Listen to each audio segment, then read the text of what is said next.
اعوذ باللہ من الشیطان الرجیم، بسم اللہ الرحمن الرحیم۔ اللہ تعالیٰ آپ کے ایمان کو سلامت رکھے اور آپ کو کامیابیاں عطا کرے۔ السلام علیکم ورحمۃ اللہ وبرکاتہ۔ آج کا موضوع ہے دعا، دعا کا مفہوم۔ کیا دعائیں قبول ہوتی ہیں؟ بے شک دعائیں اللہ تعالیٰ قبول کرتے ہیں، لیکن پھر ہماری دعائیں قبول کیوں نہیں ہوتی؟ جب انسان دعا کرتا ہے تو یہ دعا روحانی باڈی میں فیڈ نہیں ہوتی، کیونکہ ہم روحانی باڈی میں جو سٹیپنگ اپ میں اللہ تعالیٰ سے جا ملتی ہے، ہم اس میکانزم کو جانتے ہی نہیں۔ اگر ہماری کوئی دعا ایسی ہے کہ ہم اللہ تعالیٰ کی نیچر کو ہی تبدیل کرنے کی کوشش کر رہے ہیں، اللہ تعالیٰ کے اصول نیچر کو بدلنا کسی کے بس کی بات نہیں، کیونکہ اللہ تعالیٰ کی بنائی ہوئی نیچر بدل نہیں سکتی۔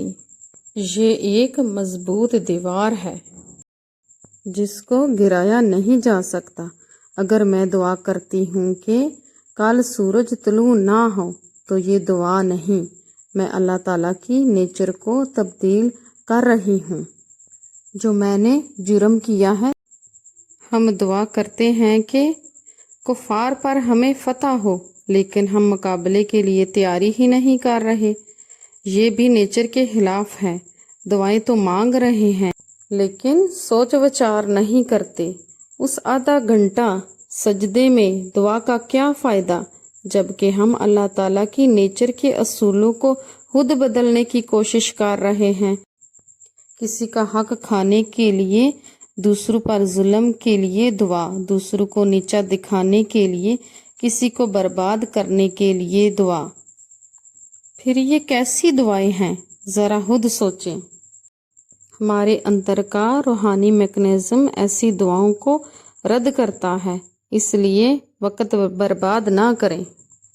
دن کے وقت ہر برے کام بڑھ چڑھ کر لینا، اور پھر رات کے بعد ایمان کی سلامتی کی دعائیں، سوچ وچار میں تبدیلی کی ضرورت ہے۔ ہمیں اچھی دعائیں مانگنی چاہیے، نہ کہ ایسی دعائیں جو کہ اللہ تعالیٰ کی نیچر کو ہی تبدیل کر دیں۔